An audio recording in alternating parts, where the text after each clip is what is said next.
John Wayne Gacy, dikenal sebagai Pogosi Badut, adalah pembunuh berantai Amerika yang menghabisi nyawa 33 anak laki-laki dan remaja pria antara tahun 1972 sampai tahun 1978. Ia gunakan pesona ramah dan tawaran kerja konstruksi untuk jebak korban. Gacy mencekik para korban dengan 26 jasad ditemukan terkubur di basemen rumahnya, sementara sisanya dibuang ke sungai.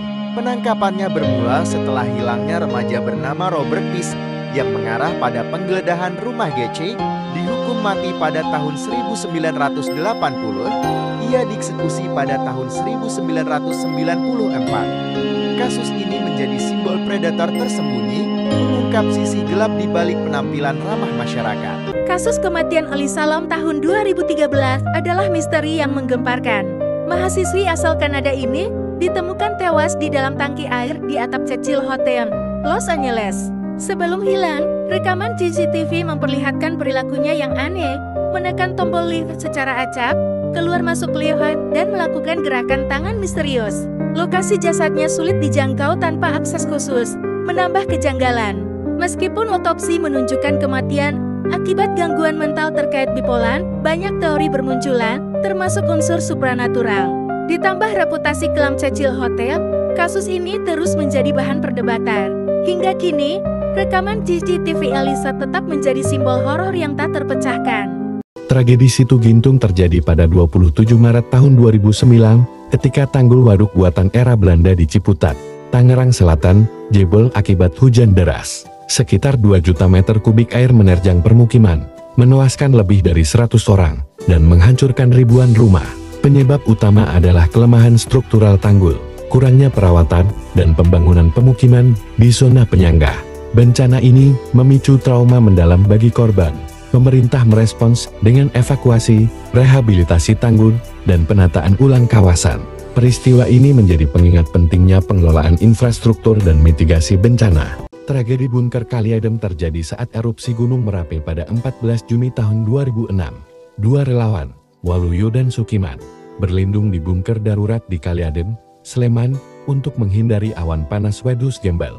Namun, suhu ekstrem yang mencapai lebih dari 600 derajat Celcius menembus bunker, menyebabkan keduanya tewas terpanggang.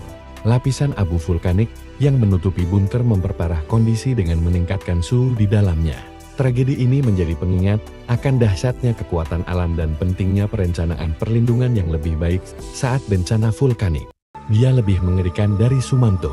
Dia adalah Ed Gein, lahir pada 27 Agustus tahun 1906 di Wisconsin, adalah seorang pembunuh dan perampok kuburan terkenal karena perbuatan mengerikannya.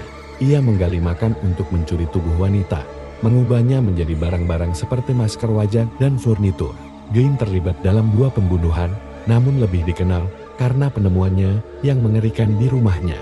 Dinyatakan tidak bersalah karena ketidakwarasan mental. Ia dijebloskan ke rumah sakit jiwa hingga meninggal pada 26 Juli tahun 1984. Tindakannya menginspirasi karakter fiksi seperti Norman Bates dalam Seoul dan Leatherface dalam The Texas Chainsaw Massacre. Nur Naningsih, bintang film kontroversial asal Indonesia, sering disebut sebagai Marilyn Monroe-nya Indonesia karena statusnya yang legendaris dan kontroversial. Seperti Monroe, dia dikenal karena kecantikannya yang memikat, namun juga terlibat dalam berbagai skandal yang menarik perhatian publik. Nur Naningsih meninggalkan jejak penting dalam budaya Indonesia, baik melalui dunia hiburan maupun kehidupan pribadinya yang penuh liku. Ia menjadi simbol yang tak terlupakan, mirip dengan Monroe yang menjadi ikon di Hollywood. Meskipun keduanya juga menghadapi berbagai tantangan dalam menghadapi sorotan publik dan kehidupan pribadi mereka yang penuh drama. Fenomena doppelganger Millie Sake. Dia adalah seorang wanita asal Perancis, mengalami fenomena aneh pada tahun 1845 di sebuah sekolah di Riga, Latvia. Dia selalu diikuti oleh sosok yang menyerupai dirinya, yang dikenal sebagai doppelganger. Siswa-siswa melaporkan melihat bayangan Millie yang bergerak secara mandiri, seperti ada 2 Millie yang ada sekaligus. Fenomena ini membuatnya dipecat 18 kali dari pekerjaannya, karena dianggap aneh dan menakutkan. Kasus ini tetap menjadi misteri hingga kini, menimbulkan spekulasi tentang hubungan antara dunia nyata dan dunia spiritual, serta fenomena doppelganger yang sulit dijelaskan. Ini adalah kisah Amanda Eller, seorang wanita yang tersesat di hutan Makawao, Hawaii, pada Mei tahun 2019. Setelah berlari di jalur hiking, ia kehilangan arah dan terjebak di dalam hutan lebat selama 17 hari. Dengan terbatasnya persediaan air dan makanan, Amanda bertahan hidup dengan memanfaatkan sumber daya alam, seperti air hujan dan buah-buahan liar. Ia berjuang melawan dehidrasi, cedera, dan kelemahan tubuh. Pencarian besar-besaran oleh pihak berwenang dan sukarelawan akhirnya membuahkan hasil ketika Amanda ditemukan. Keadaannya sangat lemah, tetapi masih hidup. Kisahnya menjadi inspirasi tentang keberanian, ketahanan, dan harapan. Kasusnya mirip Vina Garut. Pada tahun 1977, Teresita Basay, seorang wanita Filipina, dibunuh. Kasusnya menjadi misterius ketika arwahnya diduga berkomunikasi dengan seorang wanita bernama Janet, mengungkap identitas pelaku pembunuhan.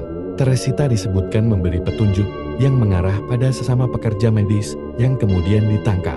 Kasus ini terkenal sebagai salah satu contoh langka di mana komunikasi supranatural diduga membantu memecahkan kasus pembunuhan nyata, menarik perhatian terhadap hubungan antara dunia gaib dan penyelidikan kriminal. Masih ingat dengan kasus pembunuh berantai Hwaseong? Salah satu kasus kriminal paling terkenal di Korea Selatan mencapai babak baru setelah buron selama 30 tahun. Lee Chun-jae, pelaku yang sebelumnya teridentifikasi melalui bukti DNA pada tahun 2019, kini menyerahkan diri dan mengakui perbuatannya. Antara tahun 1986 sampai tahun 1991, ia membunuh 10 wanita dengan cara kejam di wilayah Hwaseong. Sebelumnya, Lee telah menjalani hukuman penjara seumur hidup atas kasus pembunuhan lain pada tahun 1994. Pengakuannya mengakhiri misteri panjang yang menghantui publik Korea Selatan selama puluhan tahun, sekaligus menjadi momen penting dalam sejarah penegakan hukum negara tersebut.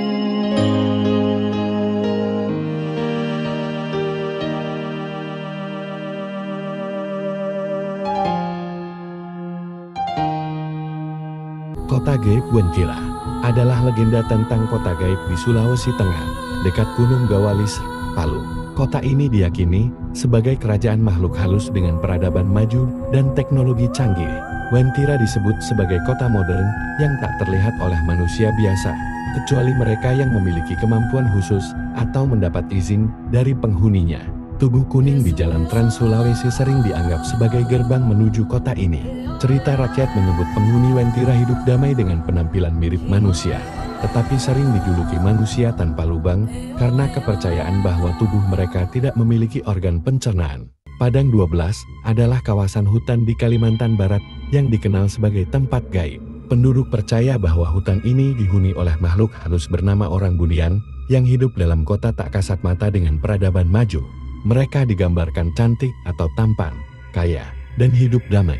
Orang yang masuk ke Padang 12 tanpa izin konon bisa hilang atau tersesat. Beberapa cerita menyebut orang Budian kadang berinteraksi dengan manusia yang mereka pilih, tetapi keberadaan mereka sulit dibuktikan. Mitos ini membuat Padang 12 menjadi bagian dari kepercayaan mistis dan budaya lokal di wilayah tersebut. Pernah dengar kasus Panama Girl? Kisah tragis Chris Kremers 21 dan desain Froome 22 di Panama pada tahun 2014 menjadi misteri dunia. Dua gadis Belanda ini hilang saat mendaki jalur El Pianista di Boquete. Tas mereka ditemukan berminggu-minggu kemudian, berisi ponsel dan kamera dengan foto-foto misterius, termasuk gambar gelap yang diambil malam hari. Sisa tubuh mereka ditemukan beberapa bulan setelahnya, terfragmentasi dan tanpa petunjuk jelas tentang penyebab kematian. Spekulasi mencakup kecelakaan, kejahatan, hingga teori paranormal. Meski berbagai investigasi dilakukan, detail kejadian tetap menjadi teka-teki, membuat tragedi ini penuh misteri yang mengundang perhatian global. Pernah dengar kasus Lee Min-soon? Skandal terbesar dalam sejarah industri hiburan Korea, terkuat di tahun 2019, melibatkan klub malam bawah di Seoul yang terkait dengan Seungri, mantan anggota BIFA. Investigasi mengungkap aktivitas ilegal, termasuk kekerasan, pelecehan seksual, perdagangan narkoba, rekaman kamera tersembunyi, hingga dugaan korupsi polisi. Skandal ini meluas setelah percakapan grup Kakao Talk menunjukkan pelaku berbagi video korban tanpa izin.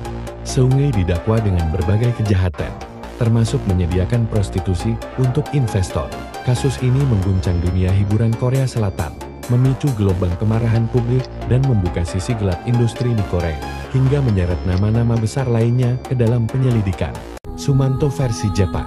Issei Sagawa, seorang pria Jepang, terlibat dalam kasus pembunuhan yang menghebohkan dunia pada tahun 1981 di Paris. Ia membunuh seorang teman kuliahnya, Rene Hartevelt, dan mengkonsumsi tubuh korban. Setelah ditangkap saat mencoba menyembunyikan bukti, Sagawa dinyatakan tidak layak untuk diadili karena kondisi mentalnya. Ia dipindahkan ke Jepang pada tahun 1984, tetapi dibebaskan karena dokumen kasus dari Prancis tidak dilanjutkan. Sagawa kemudian menjalani kehidupan bebas dan menulis berbagai karya, sebelum akhirnya meninggal pada tahun 2022, meninggalkan kontroversi yang mendalam.